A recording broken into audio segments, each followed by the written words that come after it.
The barge LB200 is able to lay over 100 kilometers of pipeline a month as long as the pathway is clear. In these particular sections of the pipeline route, they need a 2-meter deep trench. So they bring in the massive Saipem plow. This is the PL2. It's being used for trenching in shallower waters.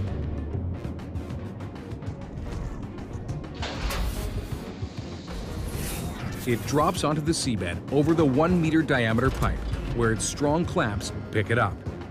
Then, as the surface ship pulls it forward, the plow cuts a trench 5 meters wide and 2 meters deep.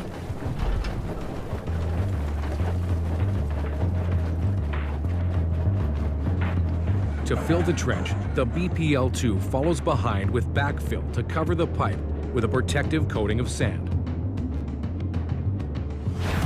Early in the design phase, it was decided that they would bring the gas from the Ormen Lange field to the processing plant at Nyhamna, and then build another 1,200-kilometer pipeline to Britain. At the 600-kilometer mark, the line is broken and connected to the Sleipner riser platform. The Sleipner platform works as a hub, monitoring the 70 million cubic meters of gas flowing into the UK every day. But tying the pipeline into the platform creates a whole new set of engineering headaches. The underwater robots can line up the pipeline and the connecting pipes coming from the platform. A massive underwater crane moves them into position. But when they're matched up, there is no technology for replacing human beings in making the final connection. So the welders have to also become divers. You ready to come down? Your hose good? Okay, he's ready to come down. Thank you.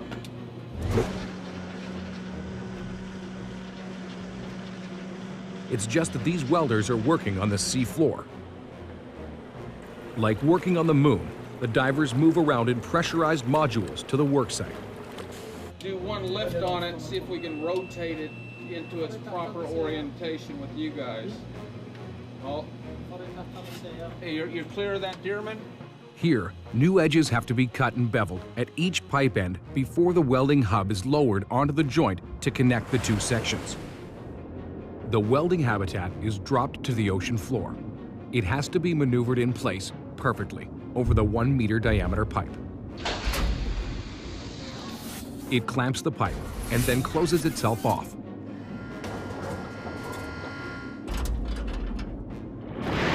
The habitat is pumped full of air, forcing the water out. Topside, the dive supervisor uses cameras to keep a close eye on them and watch for any danger. Once it's safe, the divers move from the module to the welding habitat. Within this habitat, the diver welders make the final, permanent connection. It's a tricky and dangerous procedure. The welders are confined to this small room, 72 meters down, and there's no escape if something goes wrong. As each weld is finished, the engineer checking by monitor on the ship above is able to inspect the work.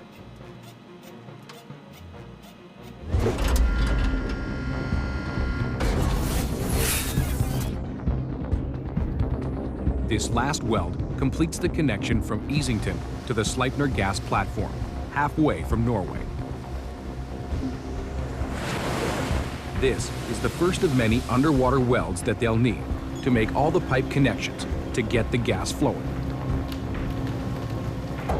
600 kilometers of pipe still have to be completed. But a major goal has been achieved with this connection.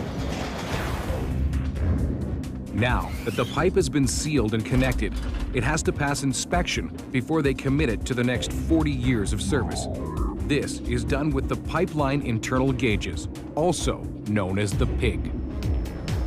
It makes the epic journey through the entire pipeline, looking for weak spots and breaks. It also scrubs out the crud and salt water. Once in Easington, it emerges and the data is analyzed.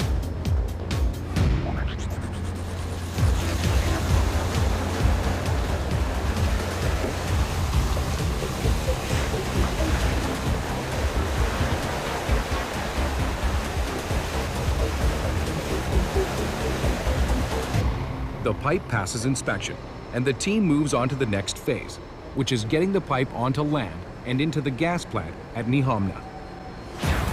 But landfall is blocked by a surprise discovery. A mysterious shipwreck has been found 500 meters off the coast, lying in their path, and there is no way around it. The wreck is directly in the pipeline path. They have no choice but to halt work. They look for alternate routes, but the underwater terrain near the coast prevents the pipeline from going around or under it. They have to go through it. But before they can do that, they decide to study the wreck and recover as many of the artifacts as they can. The problem is that the shipwreck lies in over 200 meters of water, well beyond the reach of archaeological divers. Marek Jasinski is a professor of marine archaeology. His team is called in to research the wreck 500 meters from the harbor. I don't think they were really happy when they found out that there was a shipwreck lying in the way. It may have stopped the pipeline in its tracks, but for archaeologists, this is a fantastic opportunity to excavate and retrieve a piece of history. But it's hard enough doing a proper archaeological excavation in shallow water. At these depths, it's considered nearly impossible. So the team takes a page from the Ormen Lange engineers and utilizes a remote-operated vehicle that can do the archaeological recovery for them. These vehicles suddenly become a new generation of tools for the archaeologists. But the thrusters on the remote-operated vehicles stir up sediment and obscure the wreck site. So they create a way to put an ROV on the site and move it around without thrusters. The ROV docks to this steel frame, which covers a section of the wreck. Once attached to the frame, gears and pulleys control its movement with precision, and the archaeologists can get on with the job of unraveling the mystery of this shipwreck.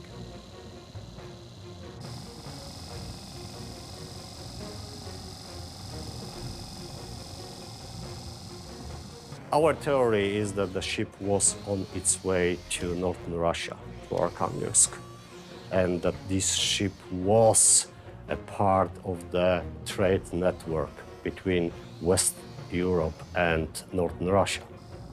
The find is amazing. They discover 18th century artifacts from Asia, the Mediterranean region, and all over Europe. Once the sand is cleared, fully intact wine bottles, plates, and coins are collected by the remote-operated vehicles.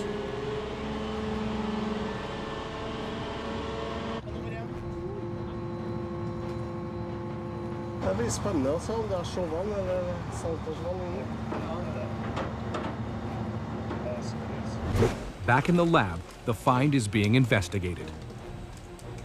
They may never know the name of the ship these artifacts are from, but it's an extraordinary opportunity to look into maritime history. An opportunity that may not have happened had the Ormen Lange pipeline not stumbled upon the wreck.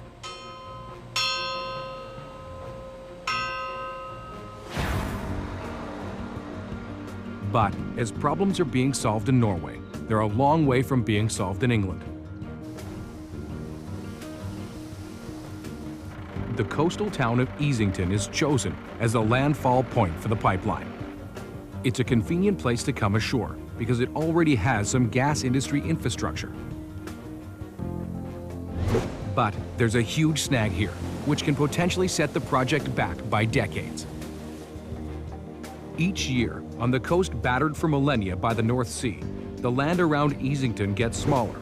Up to 2 meters of coastline disappear every 12 months. Over the 40-year life of the gas field, erosion could claim 80 meters of earth.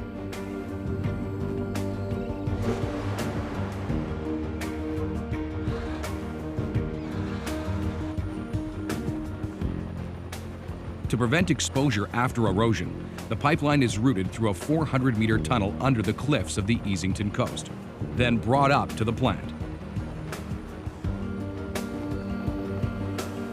Yeah, I think you've got a system which is certainly as good as man can make it. I mean, if some set of forces came into play that we had no anticipation of, maybe we've got a different game on our hands, but we've got a fair understanding of the forces that pipeline will be going through during its working life. The erosion of the English coast is just one more problem faced by an engineering team already exhausting itself with designing solutions.